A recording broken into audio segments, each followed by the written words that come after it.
Hello everyone, welcome to being a best teacher YouTube channel. इस video में हम discuss करेंगे सब्जेक्ट लर्निंग एंड टीचिंग के most important questions.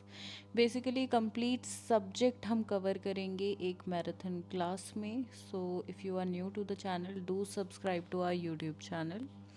And कोई भी क्वेरी हो आपकी या कोई टॉपिक पे आपको पर्टिकुलरली वीडियो चाहिए हो तो आप कमेंट सेक्शन में लिख सकते हैं। तो चलिए शुरू करते हैं बिना किसी टाइम वेस्टेज के एंड मैराथन क्लास को। सबसे पहला क्वेश्चन है कि टीचिंग क्या है, राइट? आपको डिफाइन करना है। And how is teaching different from instruction, training and indoctrination? Favourite question है, बहुत ज़्यादा ये पूछा जाता है। देखिए, टीचिंग एक ऐसा प्रोसेस में है जहाँ पे एक पर्सन जिसको ऑलरेडी नॉलेज है, ठीक है, एंड द अनदर पर्सन जिसको नॉलेज नहीं है या हो सकता है कुछ आइडिया हो, लाइक इनकम्प्लीट नॉलेज हो, तो वो यहाँ पे टीच करता है, वो नॉलेज देता है, ट्रांसमिट करता है नॉलेज को दूसरे पर्सन में। जनरली एक टीचर जो है वो स्टूडेंट को, ठीक है, जो है टीच करता है, उसी को टीचिंग कहते हैं, नॉलेज देता है बेसिकली, राइट? सो टीचिंग एक ऐसी एक्ट है जहाँ पे हम इंस्ट्रक्शंस देते हैं लर्नर्स को in the classroom situation. Knowledge जो है one person to another transmit होती है, राइट? एक बहुत सिस्टमैटिक प्रोसेस है और एक बेसिक जो है लाइफ का प्रोसेस है, जो बहुत ही ज़्यादा छोटे बच्चे के साथ ही स्टार्ट हो जाता है और जो नेसेसरी भी है, राइट?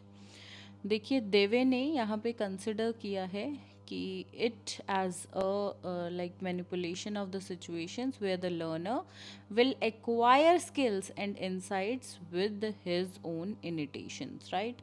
तो एक दो डेफिनेशन अगर टीचिंग की और कहीं से आपको मिलती है तो आप वो भी लिख सकते हो। नेचर और करेक्टरिस्टिक्स की बात करें तो कुछ इस प्रकार से हैं। टीचिंग देखिए एक सोशल प्रोसेस है, कंप्लीट सोसाइटी के लिए है और सोसाइटी के द्वारा ही है, राइट? एंड टीचिंग में इंफॉर्मेशन मिलती है, ये एक्सचेंज ऑफ, एक्सचेंज नहीं मतलब हम बोल सकते हैं from one person to another. यहाँ पे नॉलेज जो है वो ट्रांसमिट होती है, एक ऐसा प्रोसेस है, एक इंटरेक्टिव प्रोसेस ये बिल्कुल है, राइट? जो इंटरेक्शन है वो स्टूडेंट और टीचर के बीच होता है, राइट? एंड टीचिंग एक ऐसा प्रोसेस है जिसमें डेवलपमेंट होती है एंड लर्निंग होती है। जो टीचिंग है उसी की वजह से चेंज इन बिहेवियर आता है स्टूडेंट्स में, राइट? टीचिंग एक आर्ट भी है, एक साइंस भी है, ये फेस टू फेस एनकाउंटर है, राइट? एंड आज के टाइम में बात करें तो it is possible offline and online in both the ways, right? Teaching observable है, मेजरेबल है और मॉडिफेबल है, राइट? टीचिंग यहाँ पे देखिए एक स्किल्ड ऑक्यूपेशन है, राइट? एक प्रॉपर आपको डिग्री चाहिए होती है to teach somebody, right? Professionally अगर एज अ ऑक्यूपेशन प्रोफेशन करना है तो teaching is both conscious and an unconscious process. कुछ हमारी देखिए ऐसी लर्निंग होती है जो हम पर्टिकुलरली करती हैं, जैसे स्कूल में होती है, वो कॉन्शियस लर्निंग हो गई, राइट? और अनकॉन्शियस कौन सी हो गई? लाइक आप ट्रैवल कर रहे हो और आपको कुछ लर्निंग मिली, ठीक है, आपने कुछ सीख लिया, आपकी कुछ टीचिंग हो गई, तो वो भी होगी, वो लाइक फॉर्मल इनफॉर्मल वे में, right? Teaching is from memory level to reflective level and teaching is continuum of training, condition, instruction and indoctrination. ये अभी क्या है, ये लास्ट के 2 पॉइंट्स, वो आगे अभी हम वीडियो कंटिन्यू करेंगे तो आपको समझ आ जाएगा, ठीक है? अभी के लिए सिर्फ इसको नेचर करेक्टरिस्टिक्स का पार्ट करके चले। इन ओवरऑल देखिए 6 से 8 नेचर या करेक्टरिस्टिक्स जो भी पूछे जाएं वो आपको लिखने हैं, दोनों सेम होते हैं, इससे ज़्यादा लिखने की ज़रूरत नहीं है। अब बात करेंगे ये अलग कैसे है। देखिए किससे? इंस्ट्रक्शनल ट्रेनिंग और इंडोक्ट्रिनेशन से, राइट? सबसे पहले समझेंगे टीचिंग और इंस्ट्रक्शंस क्या है। देखिए टीचिंग जो है वो वाइडर है in scope, right? Whereas instruction की बात करें तो वो नैरो एंड लिमिटेड है। टीचिंग एक ऐसा प्रोसेस नहीं है जो जस्ट कुछ सेकंड्स में हो गया, it takes time in that. Instructions can be given like in a one line also, मतलब क्या करना है क्या नहीं, ठीक है? मतलब इंस्ट्रक्शन जो है वो हम बोल सकते हैं टीचिंग का एक पार्ट है, ठीक है? टीचिंग एक बहुत वाइड टर्म है, उसका एक छोटा सा पार्ट है इंस्ट्रक्शन, राइट, मतलब कि किसी को कुछ बताना कि कैसे किसी काम को करना है, राइट। वो हो गया यहाँ पे इंस्ट्रक्शन। देखिए आप एसी लेते हो, फ्रिज लेते हो, कोई और इलेक्ट्रॉनिक लेते हो या कुछ और भी चीज़ ले रहे हो, तो उसमें हमेशा लिखा होता है इंस्ट्रक्शंस कि कैसे इसको यूज़ करना है, कैसे इसको बचा के रखना है, क्या इसके लिए प्रिकॉशंस लेने हैं, राइट। तो वो इंस्ट्रक्शंस हैं, वो आपकी एक लाइक टीचिंग हुई उससे, राइट। तो वहाँ पे वो एज अ पार्ट है, राइट। टीचिंग का इंस्ट्रक्शंस क्या है, एज अ पार्ट है टीचिंग का, but it is not complete teaching, right. ये एक जनरल टर्म है इंस्ट्रक्शन। टीचिंग जो है वो जनरल टर्म नहीं है, it is defined and very elaborated, right. Okay, अब आते हैं टीचिंग और ट्रेनिंग पे। देखिए टीचिंग तो हमें पता ही है, एक एकेडमिक एक्टिविटी है जिसमें टीचर स्टूडेंट को नॉलेज देता है, कॉन्सेप्ट समझाता है, राइट, और उसको फ्यूचर चैलेंजेस के लिए प्रिपेयर करता है। अब ट्रेनिंग की बात करें तो देखिए ट्रेनिंग एक ऐसा लर्निंग प्रोसेस है जिसमें एक पर्सन को इंस्ट्रक्शंस या गाइडलाइंस बताई जाती हैं, किसके द्वारा, एक प्रोफेशनल या एक्सपर्ट के द्वारा, राइट। देखिए जब आपकी टीचिंग ट्रेनिंग होती है, राइट, तो आपकी जो बीएड की टीचर्स होती हैं, राइट, वो प्रॉपरली प्रोफेशनल्स हैं, वो एक्सपर्ट्स हैं अपनी फील्ड में, राइट। तो वो आपको गाइडलाइंस देते हैं और इंस्ट्रक्शंस देते हैं कि किस प्रकार से आपको ट्रेनिंग करनी है। किसी भी और में लगा लो, कोई बंदा है जो भाई कारपेंट्री सीख रहा है, राइट, तो वो कारपेंट्री सीख रहा है तो एक एक्सपर्ट सिखाएगा उसको, एक प्रोफेशनल सिखाएगा उसको, राइट, जो उस काम में ऑलरेडी महारती है, कुछ इंस्ट्रक्शंस देगा, गाइडलाइंस देगा, उस बंदे को बताएगा, और वो बंदा तभी उसकी जो है ट्रेनिंग हो पाएगी, राइट। ओके, ये एक स्पेसिफिक स्किल या एक जॉब से रिलेटेड हो सकती है ट्रेनिंग, राइट, जिसमें जो है लर्नर की परफॉर्मेंस अच्छी हो जाती है। देखिए जो टीचिंग है वो एम्फेसाइज करता है एजुकेशन पे, नॉलेज पे, जबकि ट्रेनिंग में होती है स्किल्स और एबिलिटीज़। देखिए जो ट्रेनिंग है उसमें इन डेप्थ नॉलेज होती है एक पर्टिकुलर चीज़ के बारे में और प्रैक्टिकली होती है, ठीक है, उसमें सिर्फ प्रैक्टिकल की बात है। और टीचिंग की बात करें तो वो ज़्यादातर थ्योरेटिकल, और थ्योरेटिकल और प्रैक्टिकल दोनों आ गए बेसिकली वैसे उसमें, बट मेनली टीचिंग का एस्पेक्ट, अप्रोच उसकी है थ्योरेटिकल। जबकि हम बात करें ट्रेनिंग की, तो ट्रेनिंग क्या है, वो सिर्फ और सिर्फ प्रैक्टिकल है, ठीक है। एंड वहाँ पे वर्क एनवायरनमेंट जो है उसके लिए हम ट्रेनिंग देते हैं, राइट। ओके, अब बात करते हैं इंडोक्ट्रिनेशन की। देखिए इंडोक्ट्रिनेशन एक ऐसा प्रोसेस है of forming certain beliefs. Some ideas are infused in mind of the learner from the beginning. The ideas are continuously put in the minds of the learner and thus such ideas becomes their firm beliefs. मतलब जो आपने उनके बच्चे जो हैं उनके दिमाग में कुछ बिलीव्स बिठा दिए हैं, जैसे कि हो सकता है एक बिलीफ बिठा दिया है कि भगवान होते हैं, they have not experience it, right, किसी ने भी नहीं किया बट ये हम मान लेते हैं, ठीक है। तो इसको हिंदी में बोलते हैं मतारोपण, राइट। जब हम लाइक किसी चीज़ को एज अ मतलब हमें ऐसी टीचिंग मिली होती है कि हम किसी और के आइडियाज़, ओपिनियन और बिलीफ को जो है वो कंसिडर कर लेते हैं और उसी को सच मान लेते हैं, राइट। ऐसी बहुत सारी चीज़ें हैं, एक तो ये भगवान वाला एग्जाम्पल हो गया, और भी चीज़ें देखिए, जो कोई फॉर्मूला है या कोई साइंटिफिक एक्सपेरिमेंट है वो आपने खुद से तो नहीं किया, राइट, फार्मूलाज आपने खुद से डराइव नहीं किए, पर आप उनके बेसिस पे जो है आगे सॉल्व करते हो अपनी इक्वेशंस वगैरह, अपने मैथ्स के क्वेश्चंस, राइट। तो ये भी लाइक एक तरह से इंडोक्ट्रिनेशन का हम पार्ट बोल सकते हैं। इंडोक्ट्रिनेशन देखिए बहुत नैरो टर्म है, ये बिलीव्स और एटीट्यूड्स पे, और ये चेंज भी हो सकते हैं टाइम के साथ, ऐसा नहीं है ऐसे ही रहेंगे, ठीक है। एंड यहाँ पे कोई फ्रीडम नहीं होता है चाइल्ड को, राइट। तो ऐसी एजुकेशन देखिए अगर हम देखें तो जो गुरुकुल्स होते थे वहाँ पे दी जाती थी, या हम बोल सकते हैं जो रिलीजियस स्कूल्स हो गए बेसिकली वहाँ पे, right. Next is what do you mean by levels of teaching. देखिए इसकी ना मैंने बहुत अच्छी वीडियो आपको दी हुई है लेवल्स ऑफ टीचिंग की, मैं वीडियो के डिस्क्रिप्शन बॉक्स में लिंक अटैच करूँगी, प्लीज़ वहाँ से देखिएगा। ये क्वेश्चन ना एक कंफर्म आने वाला क्वेश्चन है, 16 नंबर में आएगा, 8 में भी आ सकता है या 4 में भी आएगा, पर आएगा ज़रूर कंफर्म क्वेश्चन, तो इसलिए इसका वीडियो के डिस्क्रिप्शन बॉक्स में लिंक है, अच्छे से करिएगा इस टॉपिक को। मैराथन क्लास में क्या होगा, मैं आपको जल्दी जल्दी बता दूंगी तो आपको समझ नहीं आएगा, ये इन डेप्थ करने वाला टॉपिक है प्लीज़, राइट। ओके, आगे बढ़ेंगे क्वेश्चन नंबर 3 की तरफ।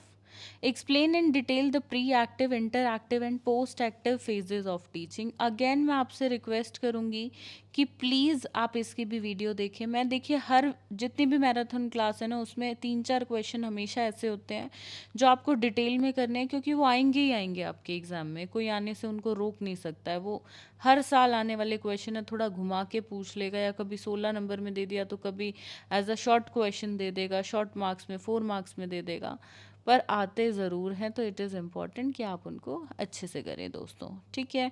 सीधा बढ़ेंगे, देखिए इस तरह के फ्लो चार्ट्स बनाने बहुत ज़रूरी हैं, तो इनको ज़रूर बनाइएगा। हर क्वेश्चन में एक तो बनाना ही है आपको। आगे बढ़ेंगे क्वेश्चन नंबर 4 की तरफ। What is meant by teaching model? Describe mastery learning model, inquiry learning model और Glaser's basic teaching model, Bruner concept attainment model। चलिए अब एक एक करके इनको समझेंगे दोस्तों।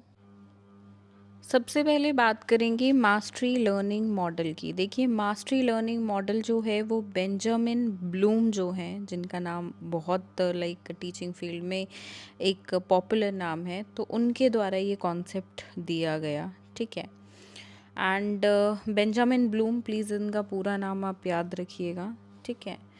अब इसमें क्या था, इसमें इन्होंने कहा कि एक बच्चे को इन डेप्थ नॉलेज होनी एक टॉपिक के बारे में बहुत ज़रूरी होती है। एक टॉपिक की मास्टरी होनी उसको पहले बहुत ज़रूरी है, इससे पहले वो अगले टॉपिक की ओर हम क्लासरूम में बढ़ें, ठीक है।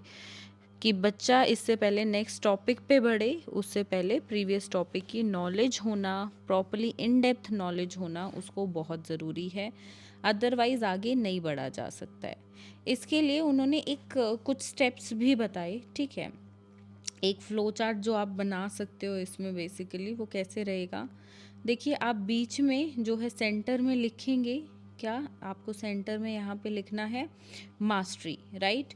अब इसके इर्द गिर्द 3 स्टेप्स हैं। सबसे पहले कि बच्चे को इंस्ट्रक्शंस दो, फिर उसको प्रैक्टिस कराओ और फिर फीडबैक या असेसमेंट उसका लो, ठीक है, ताकि पता चले लर्निंग कितनी हुई है कितनी नहीं, right. According to this model of every child can store 90 to 100%, and if the child fails it then the failure of the system है, फेलियर ऑफ द टीचर है, अगर बच्चा 90 to 100% लर्न नहीं कर पाया है तो।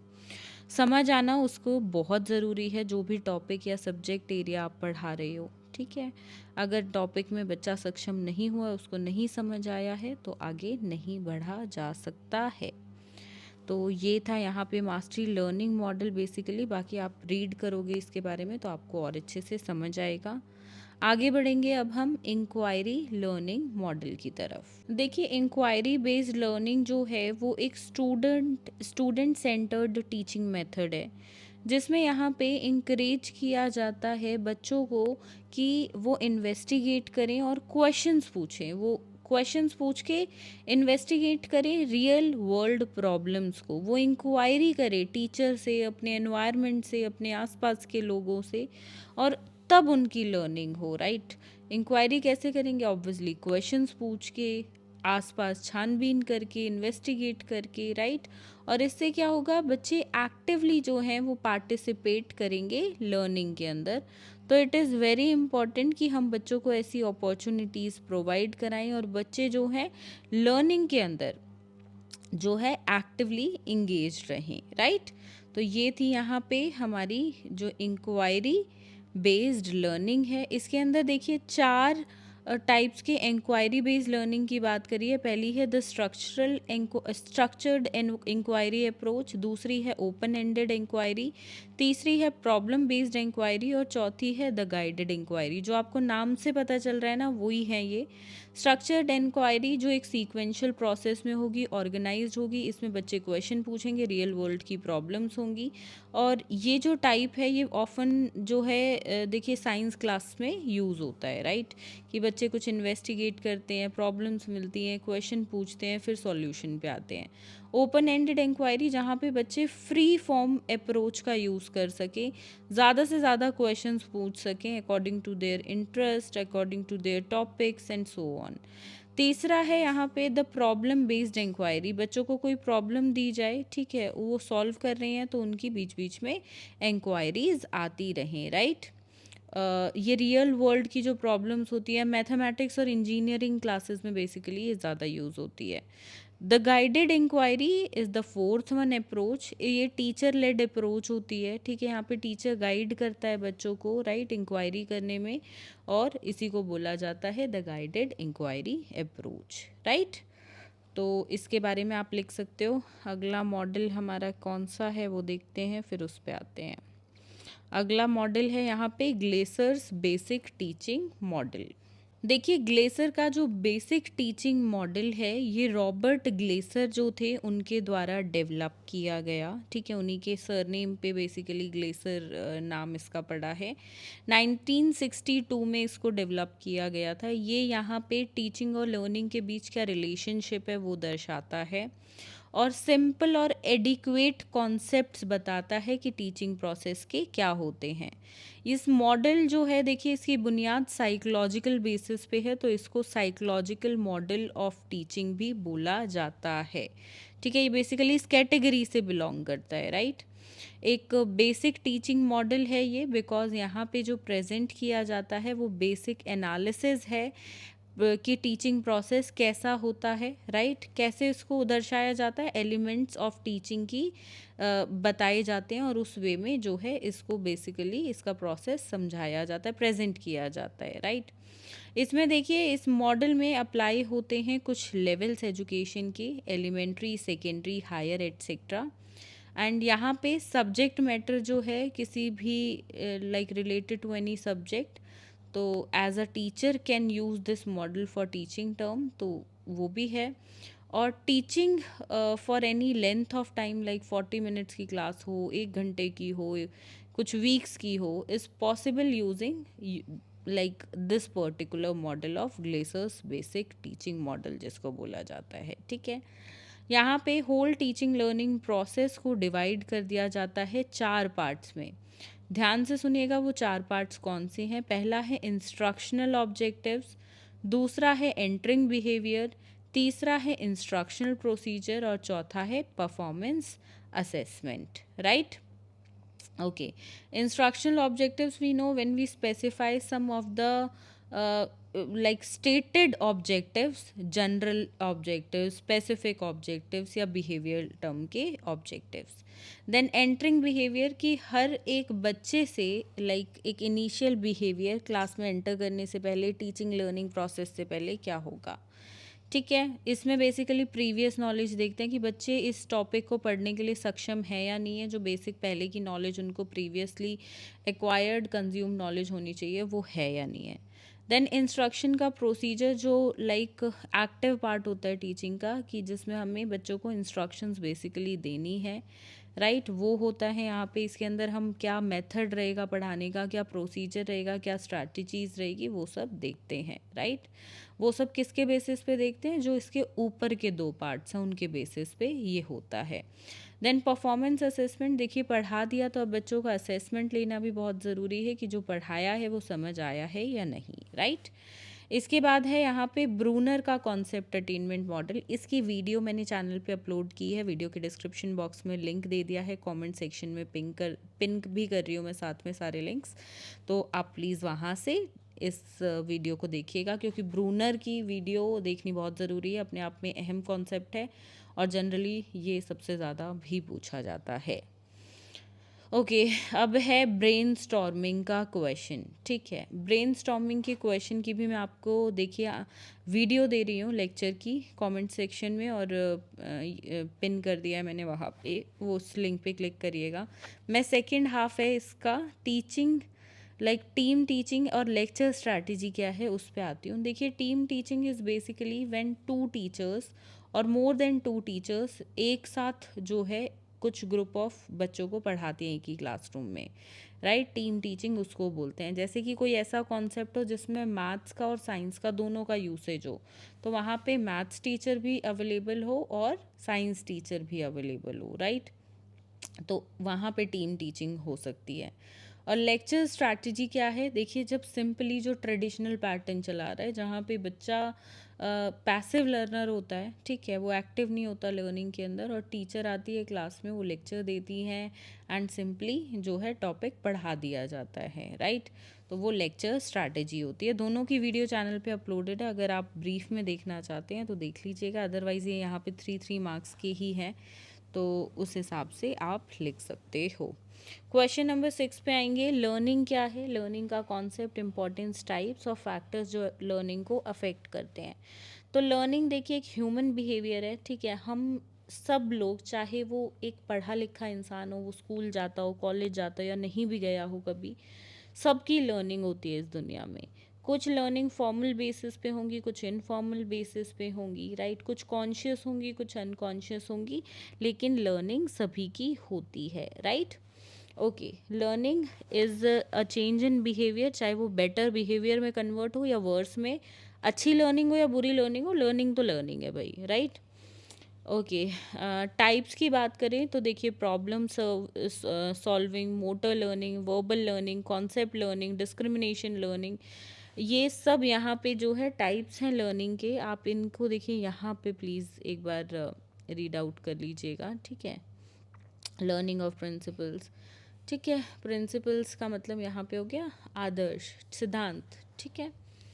ओके, इम्पॉर्टेंस क्या है लर्निंग की, देखिए लर्निंग बहुत ज़रूरी है लाइफ में एक्टिव रखने के लिए आपको, और अच्छी चीज़ों को सीखने के लिए, एक्विजिशन के लिए, रिटेंशन के लिए, मॉडिफिकेशन के लिए, चेंज इन बिहेवियर के लिए, right, to adjust in the environment, उसके लिए बहुत ज़रूरी है। अदरवाइज़ एक पर्सन एडजस्टमेंट्स नहीं कर पाएगा अपनी लाइफ में। प्रॉब्लम सॉल्विंग के लिए बहुत ज़रूरी है, राइट। तो बहुत सारी चीज़ें हैं, इसको एक बार आप प्लीज़ रीडिंग दीजिएगा, ये बहुत ईजी टॉपिक है। कुछ फैक्टर्स जो देखिए अफेक्ट करते हैं लर्निंग को, वो हैं intellectual factors, learning factors, physique ये है physical factors, mental factors, emotional and social factors. देखिए आपने कई बार सुना होगा, बच्चे के घर पे अगर कोई प्रॉब्लम चल रही है तो स्कूल में लर्निंग नहीं कर पाता है अच्छे से, राइट। या कि कोई बच्चा बीमार हो गया है तो लर्निंग नहीं कर पाता है, राइट। किसी बच्चे को मेंटली कोई डिस्टर्बेंस है तो वो लर्निंग उसकी फ़र्क में आ जाती है, ठीक है। तो मतलब ये सारे फैक्टर्स चाहे कोई भी हो, वो लर्निंग में जो है इफ़ेक्ट तो बिल्कुल करता ही है। 7th क्वेश्चन पे आते हैं। Discuss in detail the various modes and styles of e learning, M learning and online learning. सबसे पहले आते हैं ई लर्निंग पे। देखिए ई लर्निंग जो है वो यहाँ पे इनेबल कर देती है लर्नर को to learn anywhere anytime. Like मैं ये वीडियो अपलोड कर दूंगी, राइट, आप इसको कल भी देख सकते हो, परसों भी देख सकते हो, तो ये एक इलेक्ट्रॉनिक लर्निंग हुई, ठीक है। When you can use something anywhere anytime, जितने भी यूट्यूब पे आप एजुकेशन लेते हो वो ई लर्निंग का पार्ट है। किसी एप्लीकेशन से ले रहे हो, सॉफ्टवेयर से ले रहे हो, किसी वेबसाइट से ले रहे हो, तो ये ई लर्निंग का पार्ट हुआ है, राइट। तो अब बातें एम लर्निंग पे। एम लर्निंग देखिए, ई लर्निंग जो है वो एम लर्निंग के माध्यम से भी दी जाती है। Am learning is basically mobile learning, right. अगर आप ये वीडियो अपने मोबाइल्स में देख रहे हो तो that means you are doing M learning. M learning हो सकती है वेबसाइट्स के थ्रू, यूट्यूब के थ्रू, वीडियोस जो यूट्यूब के अलावा अदर प्लेटफॉर्म्स पे हों, वहाँ से कहीं से भी। देखिए कुकिंग की भी कुछ लोगों को वीडियोस देखना पसंद है, किसी को ट्रैवल व्लॉगिंग्स देखना पसंद है, तो वहाँ से भी लर्निंग हो रही है, पर वो हो किस माध्यम से रही है, ई लर्निंग, एम लर्निंग, इन माध्यम से, राइट। अब है online teaching, online learning, sorry. अब कोविड के टाइम पे देखिए जो क्लासेस हुई थी वो कैसे हुई थी, वो ऑनलाइन लर्निंग, राइट, ऑनलाइन हुई थी। तो बच्चों की लर्निंग कैसे हुई, वो 1-2 साल वहाँ पे ऑनलाइन लर्निंग हुई, राइट। बाकी आप इसके बारे में एक बार रीड करिएगा दोस्तों, आपको और अच्छे से समझ आएगा। हम आगे बढ़ेंगे अगले क्वेश्चन पे direct, as a marathon class है तो फटाफट करेंगे। देखिए यहाँ पे अगला क्वेश्चन है कि पियाजे का इंडिविजुअल कंस्ट्रक्टिविज्म क्या है, और साथ में फ्लैंडर इंटरैक्शन एनालिसिस क्या है, वो आप बताइए। दोनों की वीडियो प्लीज़ देखिएगा, 4 नंबर में भी आ सकता है, 6 में भी, और आपका 16 में भी। कई बार सिर्फ प्याजे वाला ही क्वेश्चन 16 में आ जाता है, या फ्रेंडर का ही इंट्रैक्शन एनालिसिस 16 में आ जाएगा। ज़्यादातर जो पूछा जाता है क्वेश्चन वो है फ्लेंडर इंट्रैक्शन एनालिसिस का, वरना ये कंबाइन होके आता है। तो मैं वीडियो की डिस्क्रिप्शन में पियाजे वाला भी और फ्लेंडर वाला भी दोनों का लिंक आपको दे दूँगी, प्लीज़ देखिएगा दोस्तों, बहुत इंपॉर्टेंट ये आपके लिए है। इसके बाद सीधा आगे बढ़ेंगे। देखिए जो वीडियोस का लिंक मैं आपको दे रही हूँ उनको स्किप मत करिएगा, ज़रूर करिएगा एग्ज़ाम से पहले। थोड़ा सा फास्ट फॉरवर्ड करके देख लीजिएगा, बट आपके एग्ज़ाम से पहले ज़रूर देखिएगा। पास तो आप कंफर्म हो जाओगे, एक अच्छी परसेंटेज के लिए भी बहुत ज़रूरी है, क्योंकि बहुत कंपटीशन आ गया है आज के टाइम में जो टीचिंग फील्ड में है। तो एक अच्छी परसेंटेज दोस्तों स्कोर करिएगा। ग्रेडिंग सिस्टम क्या है देखिए, मैं आपको बता देती हूँ थोड़ा थोड़ा, बाकी इसकी भी वीडियो है। और सीसीई जो second third half of the हमारा क्वेश्चन है, दोनों के लिंक अटैच कर दूंगी। ग्रेडिंग सिस्टम बेसिकली जब हम बच्चों को ग्रेड्स देते हैं, ग्रेड्स किसी भी तरह से हो सकते हैं। देखिए ये बेसिकली 2010 में आ गया था CCE, continuous and comprehensive evaluation. यहाँ पे ग्रेडिंग देने लगे थे हम बच्चों को, मार्क्स वगैरह नहीं देते थे। क्योंकि देखिए एक बच्चा जिसके 95 से 100 के बीच ही मार्क्स आते हैं, मतलब उसका आईक्यू सेम है, ठीक है। मतलब ये लगा लो मेरे नंबर 95 आए हैं, मेरी फ्रेंड के 97 आए हैं, हम दोनों का आईक्यू लेवल सेम है। कब किसी में उसके किसी सब्जेक्ट में 96 आ गए, मेरे 99 आ गए, किसी में उसके 98 आ गए, मेरे 95 आए, मतलब हम आस पास ही हैं। तो ऐसे बच्चे को आप कैटेगराइज कर दोगे एक ग्रेड में, राइट। जैसे कि आपने डाल दिया कि 90 से 100 नंबर जो बच्चा लाया उसको A+ दिया जाएगा, जो 80 से 90 लाया है उसको दिया जाएगा सिर्फ A, उससे कम वालों को B+, फिर B, फिर C+, फिर C, फिर D। इस तरीके से आपने ग्रेड्स दे दिए। ग्रेड ज़रूरी नहीं है ABCD में ही दी जाए, परसेंटेज ग्रेडिंग भी हो सकती है, लेटर ग्रेडिंग भी हो सकती है, नॉर्म रेफरेंस ग्रेडिंग भी हो सकती है, पास फेल ग्रेडिंग भी हो सकती है, स्टैंडर्ड ग्रेडिंग, मास्टरी ग्रेडिंग, ये बहुत तरह से ग्रेडिंग हो सकती है। जनरली जो इंडियन स्कूल्स में होती है वो लेटर ग्रेडिंग होती है ABCD करके, राइट। इसके बहुत सारे एडवांटेज हैं। देखिए बच्चों का ना एक एक दो दो नंबर से बहुत एक अनहेल्दी कंपटीशन आ रहा था, सबसे पहले तो वही हट गया। एक लो स्कोर प्रेशर उनसे हट गया, वीकनेस और स्ट्रेंथ डिटरमाइन कर सकते हैं बच्चे अपनी, ठीक है। और बच्चों में भी आपस में देखिए चिढ़ाने लग जाते थे बच्चे, या और कुछ पेरेंट्स देखिए बहुत ज़्यादा पर्सनल हो जाते थे इस चीज़ पे। तो ये चीज़ें एक एक दो दो नंबर वाली जो होती थी ये हट गई पहली बात तो, ठीक है। और प्लस आप एक ही कैटेगरी में फॉल कर जाते हो, तो बहुत चीज़ें हैं, बाकी रीड करिएगा। डिसएडवांटेज भी इसके कुछ हैं, आप डिसएडवांटेज भी इसके कुछ हैं, तो आप रीड ज़रूर करिएगा दोस्तों। सीसीई पे आएंगे। सीसीई की वीडियो मैंने दे दी है, कंटिन्यूस एंड कॉम्प्रिहेंसिव इवैल्यूएशन ये बेसिकली है। एंड यहाँ पे देखिए बच्चों का कंटिन्यूस इवैल्यूएशन होता रहे और कॉम्प्रिहेंसिव हर तरीके से हो, ठीक है। इसमें बेसिकली क्या था, यहाँ पे देखिए 2 FA हों साल में, सॉरी 4 FA हों साल में, FA1, FA2, FA3 और FA4। FA क्या है, फॉर्मेटिव असेसमेंट, मतलब जिनको वीकली टेस्ट या पीरियोडिक टेस्ट भी बोल दिया जाता है, ठीक है। ये होते रहें बच्चे के टाइम टू टाइम। इसमें क्या होगा, 1-2 चैप्टर दे दिए जाएंगे, 2-3 चैप्टर या 1 यूनिट दे दिए, ऐसे सिलेबस से पार्ट्स में, मतलब आपने एग्ज़ाम ले लिया बच्चे का पूरे सिलेबस को डिवाइड करके। जैसे अप्रैल में बच्चा स्कूल आना शुरू करता है, 1, 2, 3, 4 अप्रैल के आसपास नया सेशन स्टार्ट होता है, और आपने जो है मई के एंड में एग्ज़ाम्स कंडक्ट करा दिए, जितना भी सिलेबस हुआ था 2 चैप्टर 3 चैप्टर उसका, ठीक है।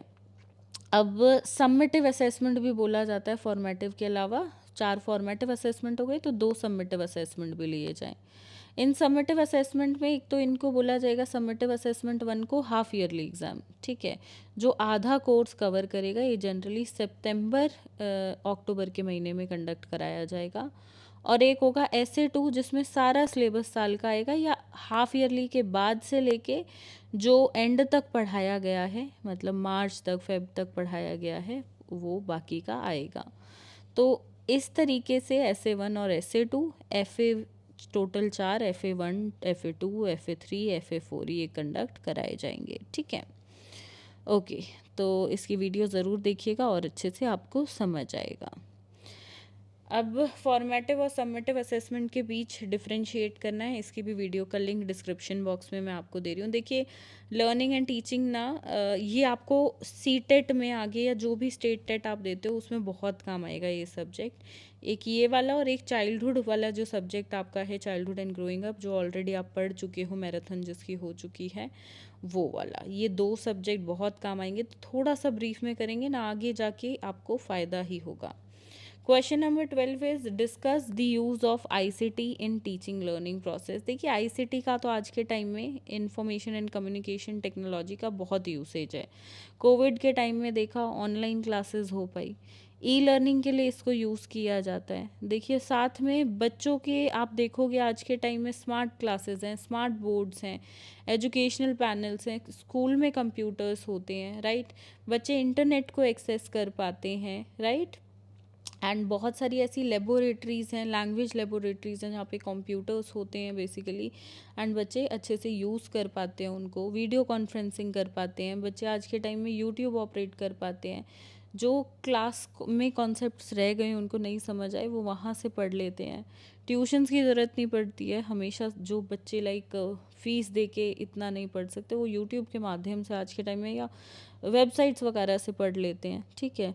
बच्चे अपने खुद के ब्लॉग्स लिख सकते हैं या पढ़ सकते हैं, सोशल मीडिया को यूज़ कर सकते हैं, कम्युनिकेशन के लिए इसको यूज़ किया जाता है, एंड सो ऑन। आईसीटी के देखिए बहुत सारे यूसेज हैं एजुकेशन के अंदर, राइट। उनमें से ही कुछ आपको लिखने हैं, साथ में एडवांटेज और डिसएडवांटेज भी थोड़ा सा लिख दीजिएगा, and that's enough for this answer. तो ये थी हमारी मैराथन क्लास दोस्तों। जितने भी लिंक कमेंट सेक्शन में मैं पिन कर रही हूँ उन सभी टॉपिक्स को ज़रूर करिएगा। वो कंफर्म आने वाले टॉपिक हैं आपके एग्ज़ाम में, उसमें से एक दो टॉपिक ही नहीं आएंगे बाकी, वरना सारे आपको देखने को मिलेंगे। Don't skip, take it like very seriously, not lightly, and सभी को ज़रूर करिएगा। कोई चीज़ ऐसी जो आपको समझ ना आई हो तो कमेंट सेक्शन में लिखकर बता दीजिएगा। धन्यवाद। जय हिंद।